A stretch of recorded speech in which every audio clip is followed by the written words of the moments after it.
You guys like yesterday's video? Okay, well, I think you might like today's a little bit more if that's the case. So go ahead and hit that subscribe button, hit that thumbs up, and if you want to see more videos like this, just keep letting me know in the comment section. It's really that simple.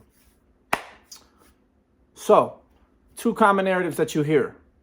One of the most popular ones you're going to hear regarding a PC inmate that joins another gang or drops out, becomes a Deuce 5, becomes a Northern Rider or a Rider, Independent Riders, Zapatista, and whoever else. At some point, yeah, you can be active. Yeah, you could be with the business. But at some point, you did reach out to the staff and ask them for protection. You did reach out to them and let them know that you was in fear for your life and your safety, correct or not? The second narrative, before I get to that one, is 90% to 95% of people, and I saw this on my comment thread, and it made sense to somebody who doesn't know better. 90 to 95% of people who drop out and go to the other side claim to have this fabulous, elaborate, woven story about everything that went wrong and was done, this great injustice. But the truth of the matter is most of them dropped out for dope debts or telling or just was scared or who knows what, right? These are the two common narratives that you hear quite often to discredit why somebody would be angry that did drop out of said gang, even though the Sud is not a gang, right? But we could just call it a gang, right? For people who don't know any better. So now it's time to address these things. So addressing the common narrative number one, we need to understand a very simple concept here. Yes, in order to drop out at some point, it doesn't matter whether you're in the shoe, the hole, the yard. It really doesn't matter where you're at or located. You can give a CO a kite. You can actually get your stuff and tell the CO and then go walk across the yard and roll it up. You can do it at your next committee hearing, so that way there's really no waves made from it. But at the end of the day, the concept in which is trying to be reached by this person saying that is in technicalities. In the technicalities, right? In the words on paper and the words that need to be said, understood, comprehended, and processed, you are stating enemy concerns with the Southern United Raza group in order to drop out from them. Okay, all of this is facts. Now let's talk about other facts. How many people do you think? You know, I'm not even going to start there. I'm going to get there. Okay, so the Deuce 5 specifically, I know the riders and I think the IR, I think everybody on the PC side of the fence pretty much operates within the same realm of entering and exiting, pretty much. Like, not all of them. I know our big thing as the Deuce 5 was you had to earn your jersey, right? Quote unquote, earn your jersey. So that means you got to put in that work. You can't just get blessed in, prospected in, and then not do nothing. No, you got to really show the bros, the brotherhood, what you about. Okay. The exiting process to that, yes, you heard me correct. There's an exiting process. That means if you wake up one day, and let's say you get a little slip under your door. You've been down 10 years, 15 years as a juvenile lifer. Now all of a sudden you got action to go home and see your kids. Now all of a sudden you got action to go home and be with your lady. Now all of a action you got action to go home and actually be a contributing member of society, right? So as a man, you come out to the yard and you tell the bros, hey man, I'm gonna try to go home. I finally got a release date. Good for me. So, you know what I'm saying? Can you take my jersey from me? And just like that, the exit strategy is put into place. He's stripped of his jersey, quote unquote, stripped of his jersey. In layman's terms, just means he's getting jumped out. That means he's getting jumped out of the brotherhood. Now, I think even the riders, I don't even think they do that. I think if you don't want to be one of them, you just could just say, I'm cool. As so long as you're not like deserting them in the face of battle, turning your back on them when they need you. If everything's good and you just decide, hey, for the same kind of reason that you want to do good, then yes. Obviously, you're not going to be able to step away. It's happened many times where they'll leave one and then like a year or two later join another one. And they get dealt with for doing that. And some of them are so committed to joining that other one after this one that they'll actually run a few head up fades with one of us so that they can, be okay to join that after so long. You see, what I'm trying to say is, and where I was initially trying to get at is, how many people, homies, do you think would have stayed mainline and active if they could have just walked up to the Yavis, to the rep, to whoever, the blockero, whoever's running things, and told them straight up, "Hey, look, man, jump me out. I'm not aligned with your guys' views." You see, the Southern United Raza, that whole structure is, you're banging with people you don't know. You're banging with people from different hoods, and in most cases, you taking orders from people that ain't even from your hood. So let's just say, how many do you think would have stayed if they would have been able to just get a quick little 3-on-1, get jumped out, and then just walk the main line?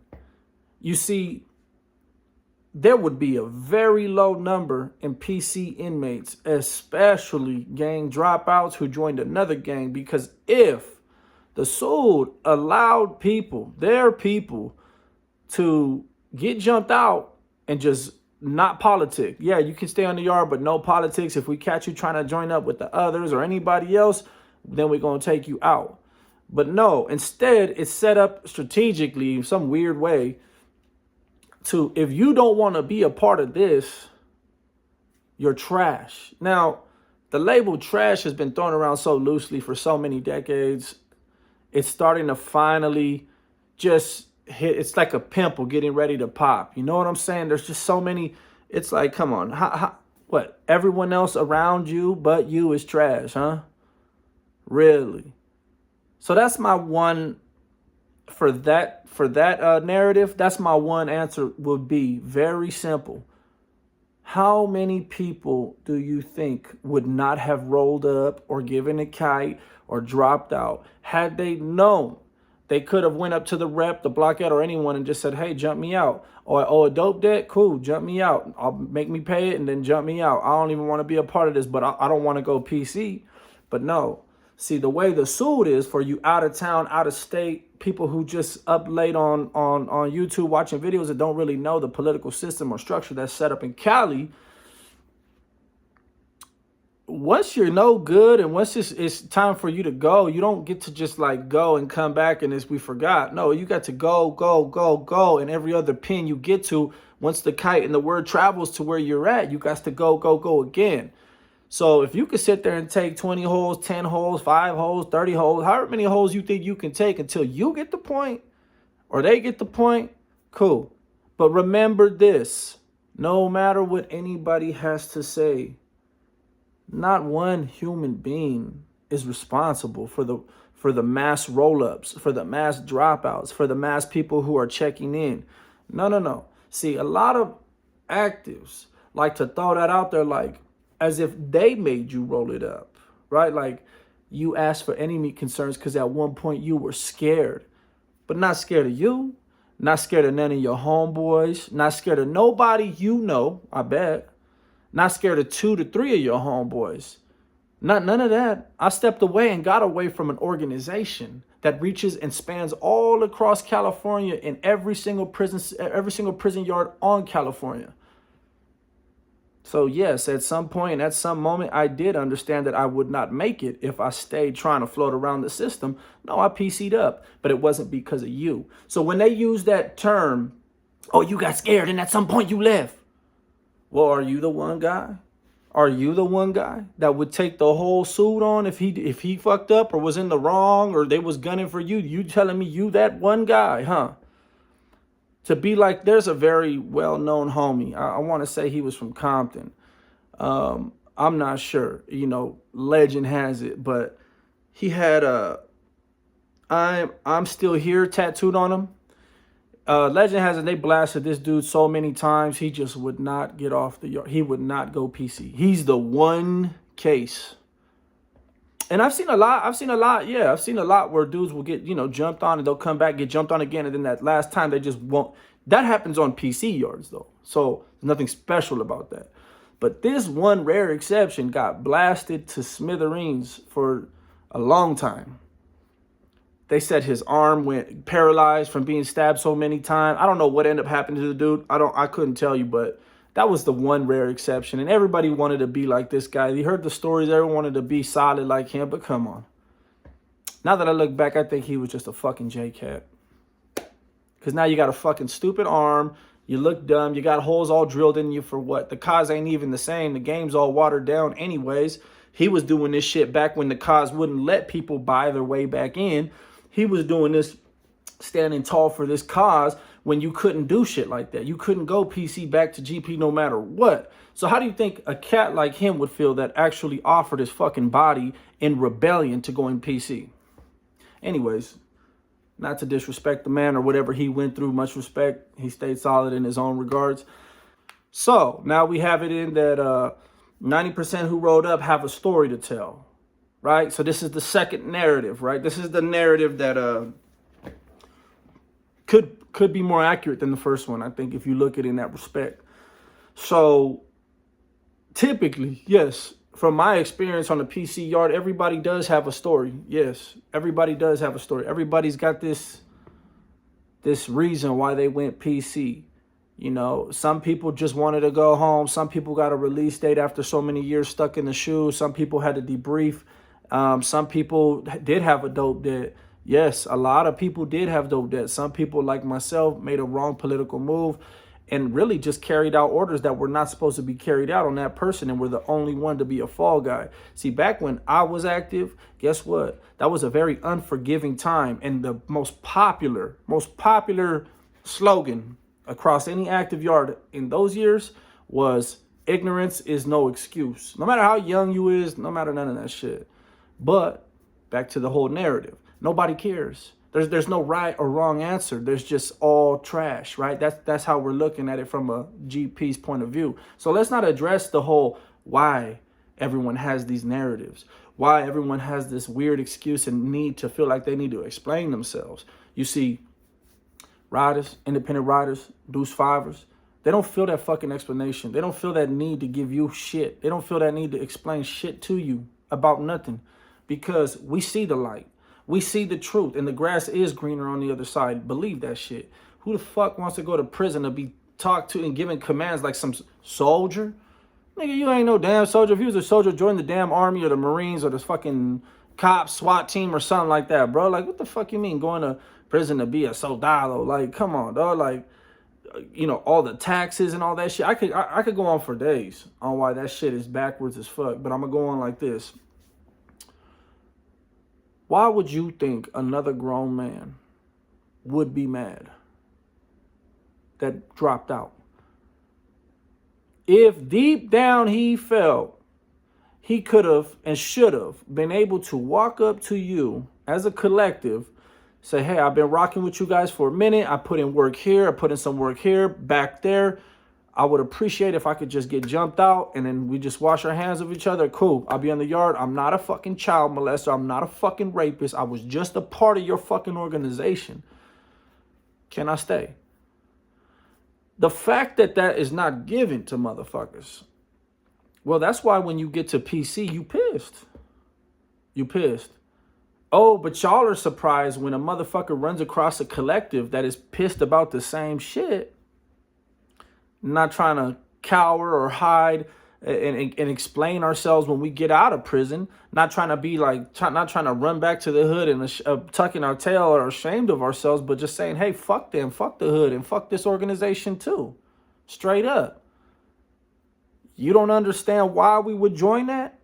Oh, because you still got the conception, the wrong one, the wrong misconception that we PC'd up because we were afraid of you or a couple of you or even 4 to 5 of you.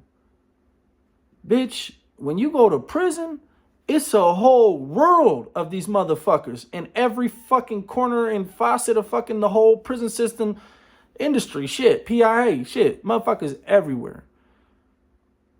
So, bitch, this is Sparta. We come back with 300 and we ready to fight 3,000, motherfucker. How you like them even numbers? You know what I'm saying? That's the misconception you guys have, is that there's going to be this integration and it's going to be like the same moment when we dropped out and we were all alone and didn't have nobody to have our motherfucking back against the whole organization.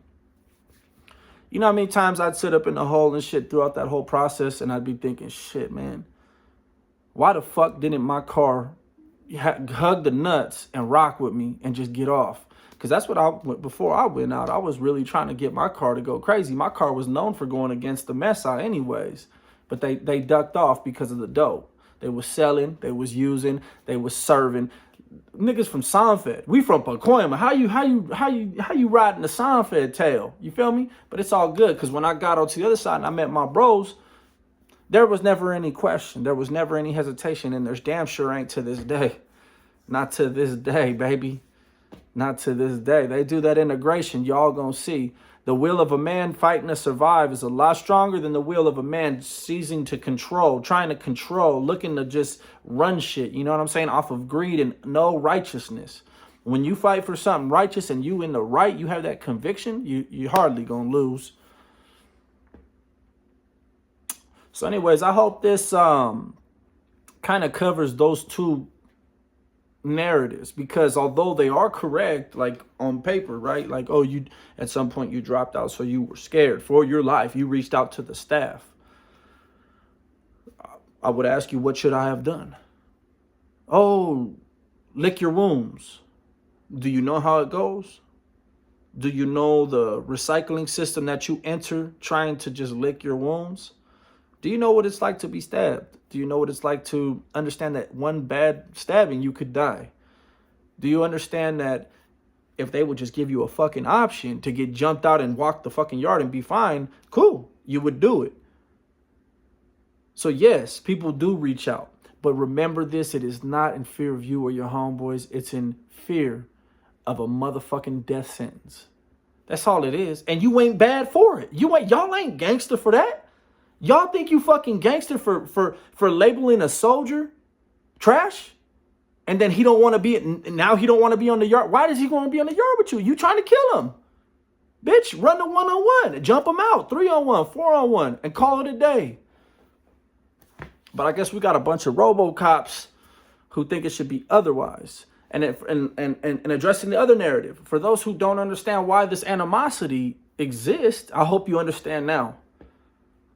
It exists because there was always a better way that could have been handled, which is how the riders, Deuce Fivers, independent riders, Zapatistas, all of them. I don't know if there's some that don't let you get jumped out now. I couldn't tell you. But when I was there, that's how they was doing it, man. If somewhere a little more harsh, you'd have to get stripped of your jersey, get jumped out. Some will let you just walk off. After all, who wants a soldier that don't really want to be a part of the team? Still no need to kill the man. Still don't mean he wasn't somebody that you fucked with. Doesn't mean that he wasn't somebody you had loyalty to. So why are you going to call him trash and label him a piece of shit and have to murk him and whack him off the fucking yard? Wasn't y'all just breaking bread? Yeah, you got to jump him out. We get that. So that's where the animosity comes from, because we're all just expendable, disposable, trash. You good soldiers is trash too. Open your fucking eyes, bruh.